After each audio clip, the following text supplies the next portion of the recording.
and welcome to Catching Up with the Coalition. I'm Amber Bisa, Executive Director of the Northern Berkshire Community Coalition. And with me today, I have my co-host, Carissa Sochersky, and special guest, Gabby Glazer. Yay! Happy to be here. Yay! Love it. So, Gabby, what's cool is that you are a first for us in terms of like an official NBCC Youth Summer staff member. Oh yeah. How's setting a precedent. You are a precedent. You're a trend setter. Of course, yes. Of course. Yes. How's it been for you so far? Because what is this, your second, third week? You're almost It's already been 4 weeks. Yeah. No way. Yeah. We were just talking about that. Time is Programming's flying. next week, so it's been like a month. How's it been? I have enjoyed my time here immensely. Are you telling us? I am telling the truth. I love working at the coalition a lot, actually. I love the people there. I love just being We're a bit able wacky. to, yeah. I mean, but that's a good thing for me. Yeah. To me, that's a good thing. So what are you looking forward most in your time with us?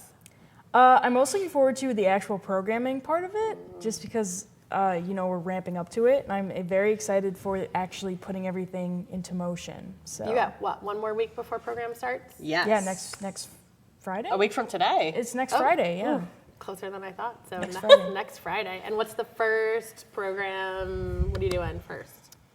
So for our first program, we're just gonna do like some introductions, some Yep. icebreaker games. We're gonna play some mind puzzles. Yeah. Oh. Yeah.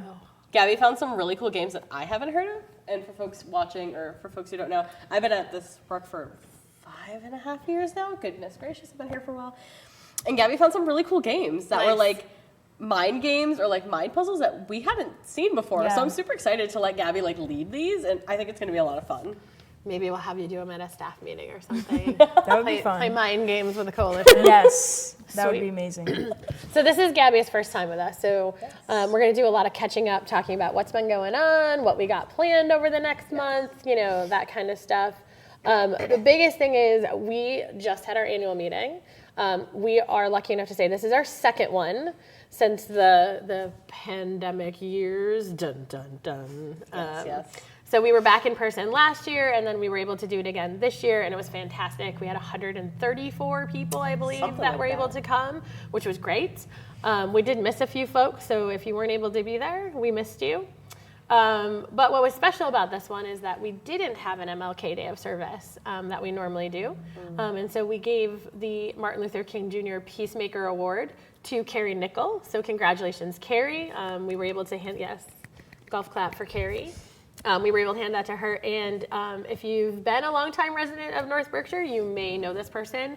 But Mary Morrison received our Northern Berkshire Hero Award. And I'm not sure how many times in our history we've actually had one person be nominated, the same person be nominated by like 4 different people at different times. Like, Which was so cool. they didn't know they were all nominating the same person. So at least I don't believe they did. So that was really cool. And she definitely deserves that award. So congratulations, Mary, for that. But it was a lot of fun. We played some games. We did our first Pay It Forward raffle, and someone won a bike to give to someone else, which was kind of fun.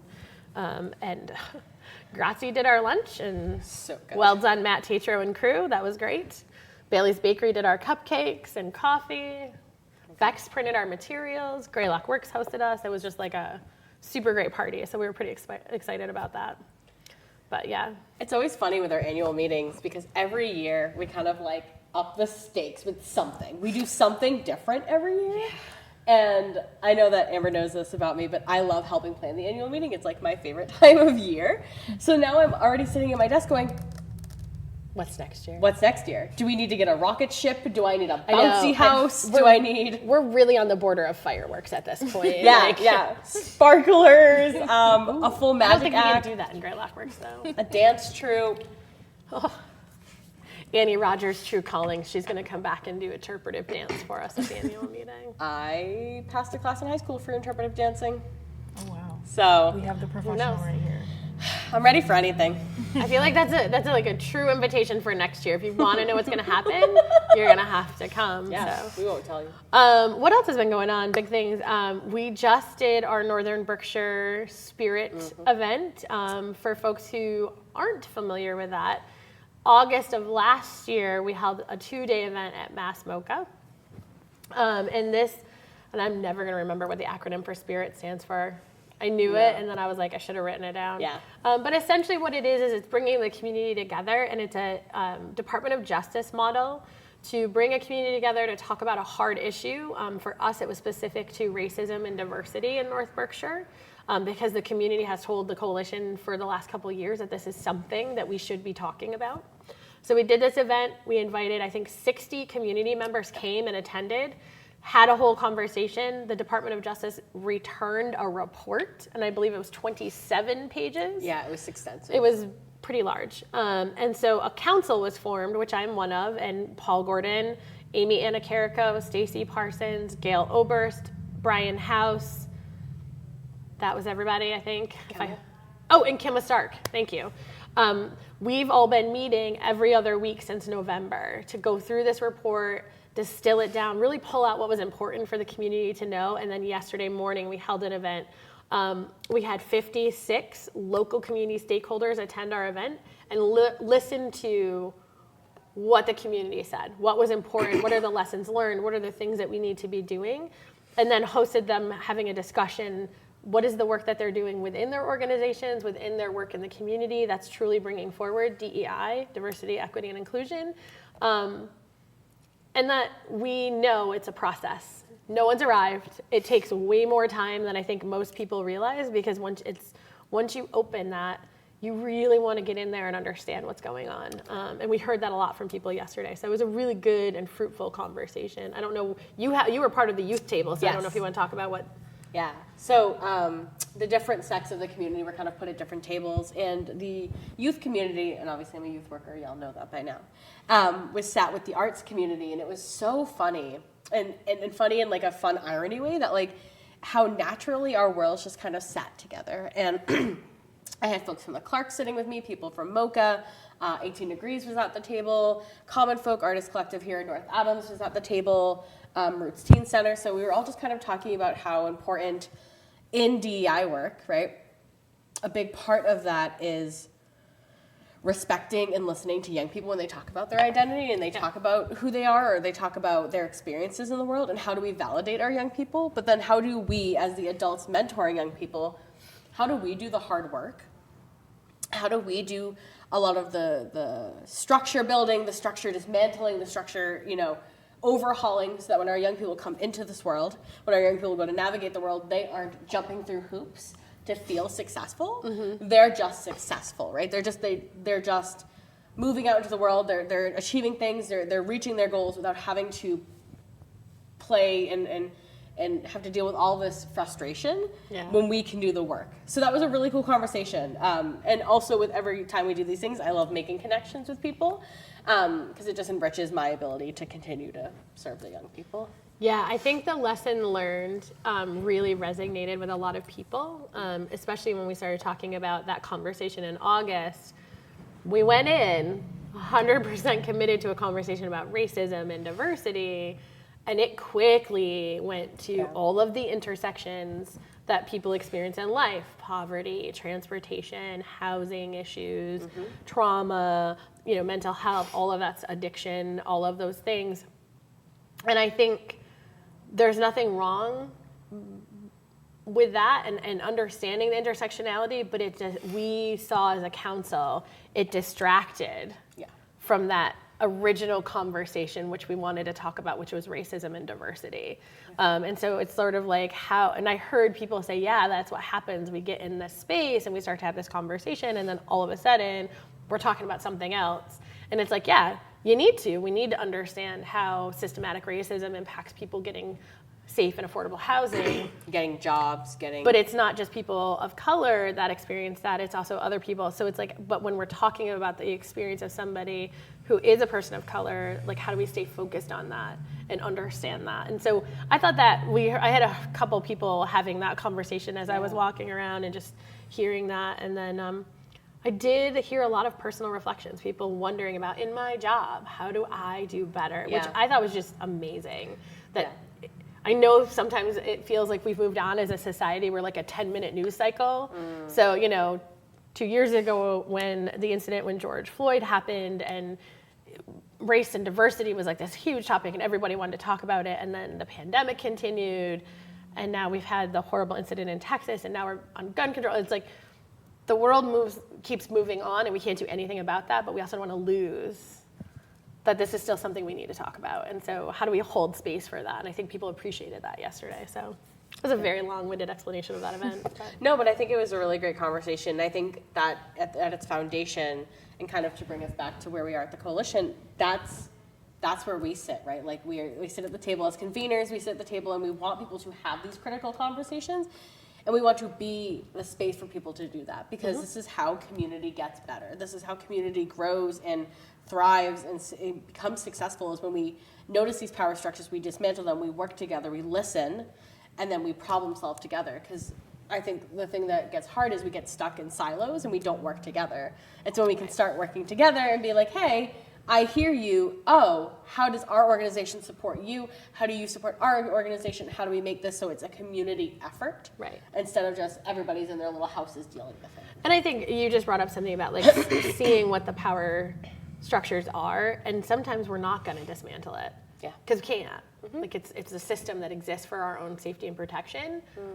Or our own benefit financially, like there are those things, but it is how do we get into that system and address the inequities that plays out in that system in a way that actually means it's detrimental to our community. But then shifting that, and I think that personal experience, what I heard yesterday was people talking about how do I do better in my job, and it's like every person who's reflective, every person who has a conversation where they want to get to know somebody better and understand that other person's experience and how to be in their job and do better makes it better. Like that's the real key for me. It's not just taking a system apart or throwing the baby out with the bathwater, as that old saying is, and just getting rid of everything. It's how do we actually just use what we have and do better by it. Fix it. And make it better, right? So Totally. we could talk all day about this. Yeah. It's a great conversation. I was really happy to be at the table for Yeah, it was really fun. And so the next big thing for that group and for the community at large is that there's going to be an open invitation. We are done with forums for the summer. We don't do forums in July and August because we all know you want to be out in the sun. You want to be out at the beach or in the park or doing something fun. It's the 4 months out of the year we actually get to be outside and warm.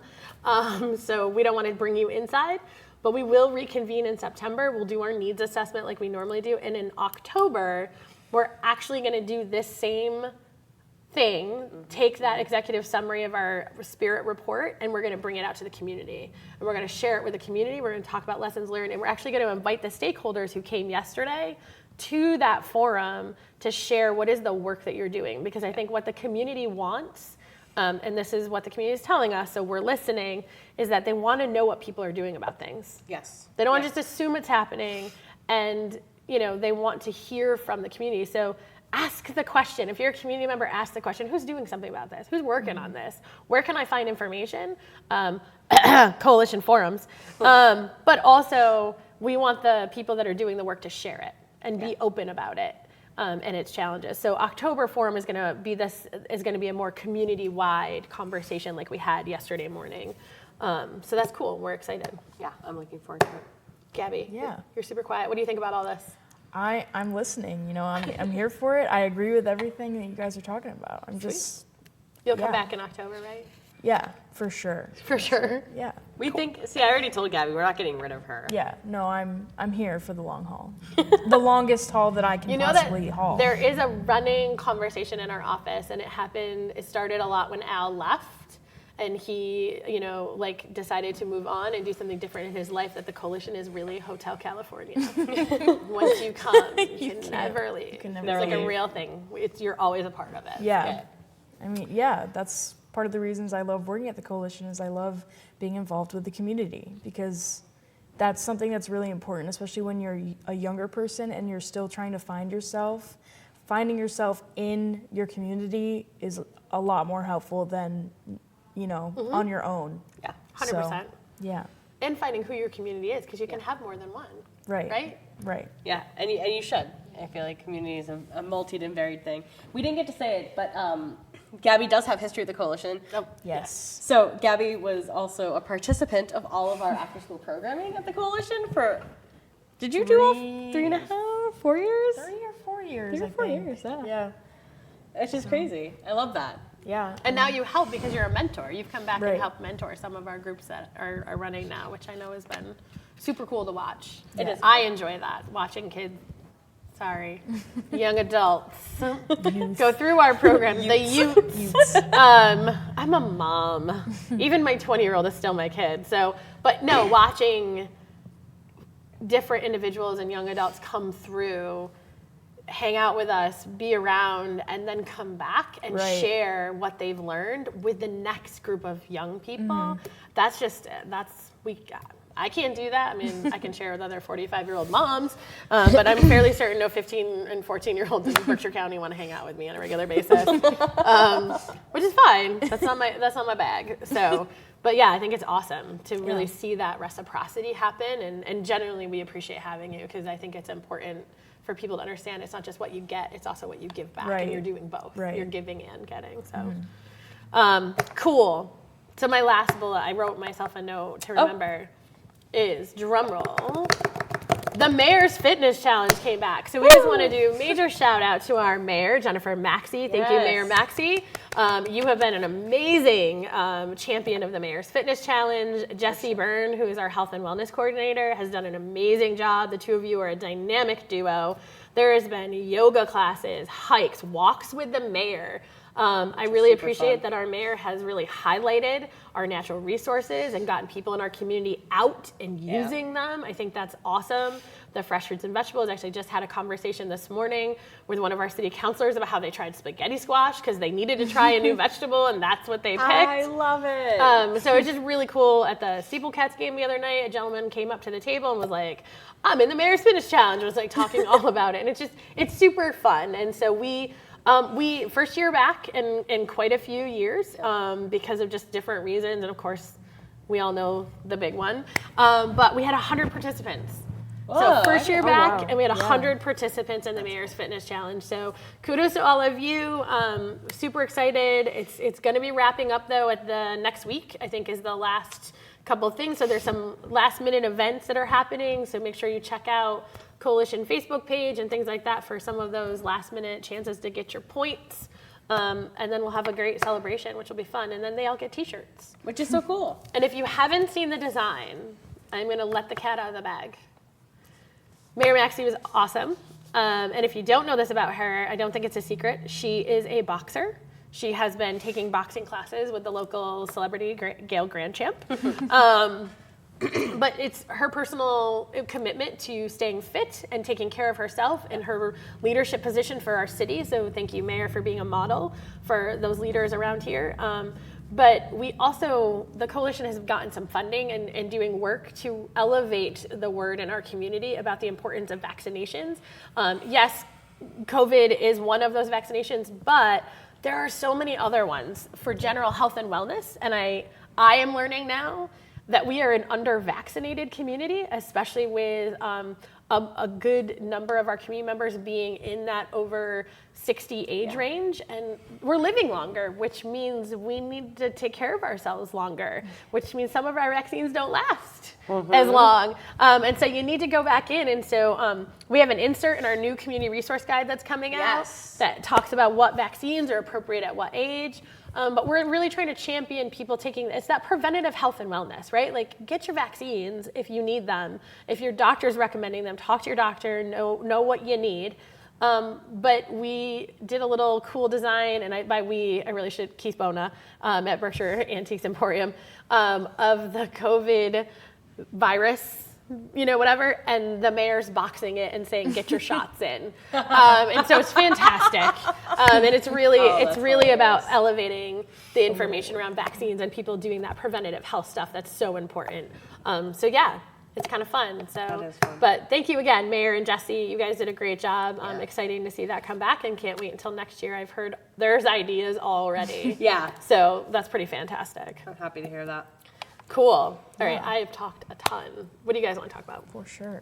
What do you Should think? we talk more about summer programming? Yeah, do you want to talk totally. a little bit more about it, God? Sure. So our teenage summer programming is going to be every Friday starting July 1st. And we currently only have 2 slots left for people to sign up. Yeah. So we're looking for young people from 13 to 19. Wait, you guys only have 2 more left? We only have 2 left. Yes, for 2 spots We're already left. over like. That's phenomenal. Yeah. Yeah. That's exciting. I had another parent call this morning. That's exciting. Yeah, I kept seeing the sign-ups ad, and I was like, where are these people coming from? Like, where? They're here. We're bringing them Yes, out. That's yes. awesome. Good job, So, guys. yeah. Thanks. And so just 2 more spots left. How about 13 to summer 19. basketball? Do we still have slots in summer Oh, basketball? yes. So So many slots for summer basketball. Summer basketball, folks. Yes. If you live in North Adams and you are in one of our neighborhoods, any of the neighborhoods, give us a call. We're doing summer basketball. These 2 will hook you up with a coach and a team, and you will Yes. play basketball. It's a lot of yes. fun. Oh, yes. It's just the month of July, right? July and August. July and August. Okay. Yep. And games are Tuesdays and Wednesdays. I thought are they Wednesdays? Tuesdays and Wednesdays. Tuesdays and Wednesdays, Okay. yeah. Tuesdays and Wednesdays.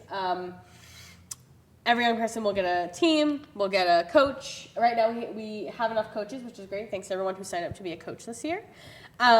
The games are 5 to 6, and I don't know about y'all, but sitting outside on a nice warm summer day watching some basketball sounds kind of ideal. We would love more young people who want to play ages, what do we say, 9 to 13? Yes. Ages 9 to 13, they can call the coalition. You can see the number on the bottom. You can ask for anybody who will talk to you about summer basketball, because it will be any of us. We can do that. Yep. And we're super looking forward to having more young people want to play.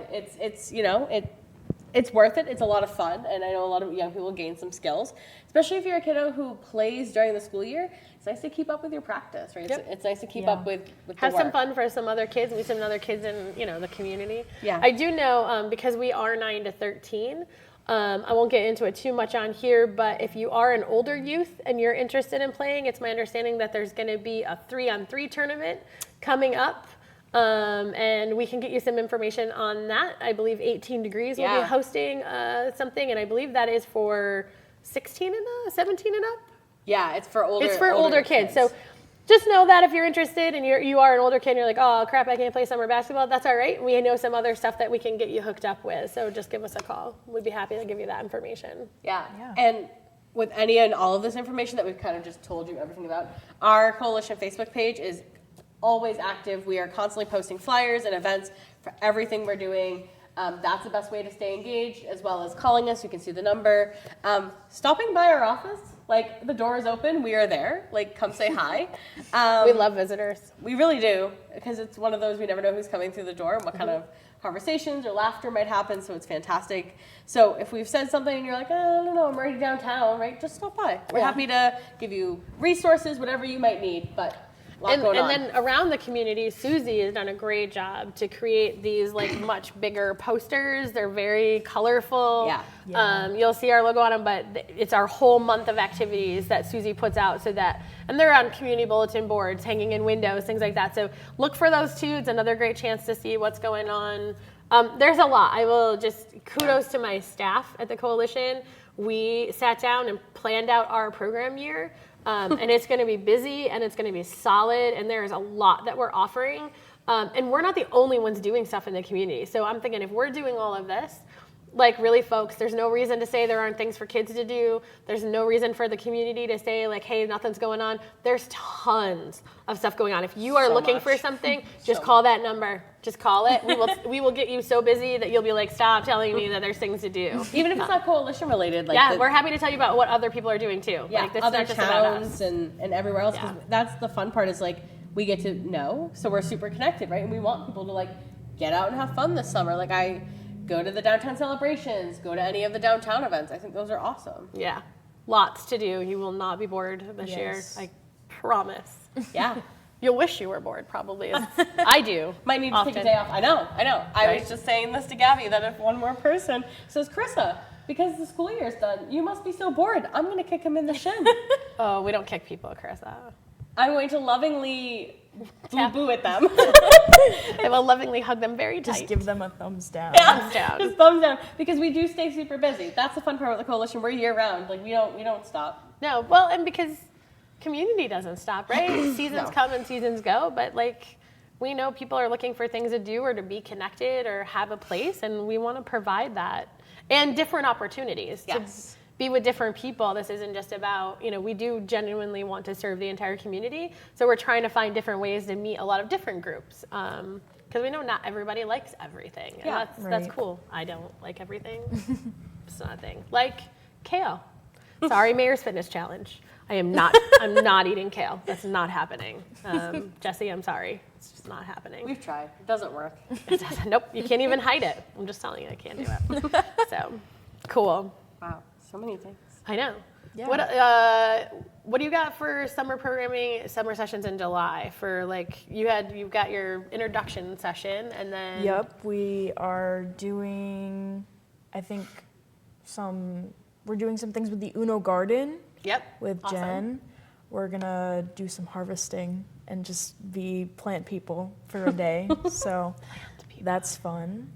We might be, I think we're doing trail maintenance in July we're looking as at well. some trail maintenance. We're gonna do some Very trail cool. maintenance.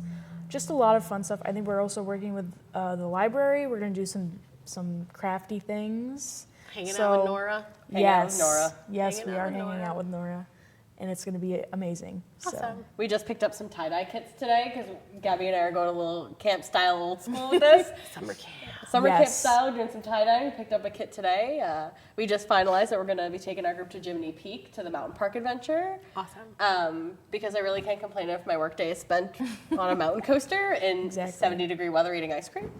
yes, Yeah, no. No, like what part of that can we complain about? Wait, is that why I volunteered to drive the van? Yes, I did. Yes, you did. You need a volunteer van driver. I'm the van driver. It is. Oh, speaking of volunteer van drivers, if I can get one more plug in here. Oh, please. If you are somebody who has some time during the school year and during the fall and would like to be a van driver, the hours are a little funky, we recognize, but we are in need of a van driver for our school year programming. In the fall, youth development here at the Coalition does programming Monday through Thursday, every night. And right now, my supervisor, Tim, is the one who drives the van, and I'm so appreciative of him. But it's often a lot to juggle, especially with planning and facilitating. So if you are someone who has some nights free, it is a paid position, so we do pay you, even if the hours feel a little funky. The young people are really good. There's a lot of fun conversations in the van. We would love some van drivers. Even if you're just hearing this now and it's not till the fall, give me a call anyway. Yep. I'd love to get you set up to come help. Yeah, so I mean, it is a little bit funky, right? Because programming starts around 5, so it means van driving is like from like 3:30 to like 4:45, and then you have a break, and then you have to come back at like 7, pick the kiddos up and take them home, and so it could be like 7:30, 7:45, depending on where the kiddos live. But the thing is that you don't have to do all 4 nights, both shifts. So if you wanted to be like, I could do pickups Monday through Thursday, we'll take you. We'll find somebody, we can figure that stuff out. So it's kind of just like, we'll take 4 people that want to do 1 night each. We'll take, 2 people, one who wants to do, like whatever. We'll Band-Aid it together. That's not a problem. It's just, it's a real good gig for someone who wants to like support youth and their access to really solid programming that supports them in their growth and development. That is what we offer. So this ensures that regardless of their circumstances, their parents might be working. That was a problem for my kids growing up. They couldn't do a lot of programs like that because I was at work and so was my husband. Although now my kid walks down because he wants to come to programming. So, but there's a lot of reasons. Maybe the family doesn't have a car, right? Like they don't use a car. So there's a lot of reasons why that can be a struggle. So this just alleviates that barrier and really ensures that any kiddo who's interested can get there. Yes. So we're really looking for people who want to make that happen. And we're out of time. I just noticed. Wow. I just noticed that. So thank you for joining us, Gabby. Thank you for being here. Yay. And we will be back next month. Yes. Thanks, everyone.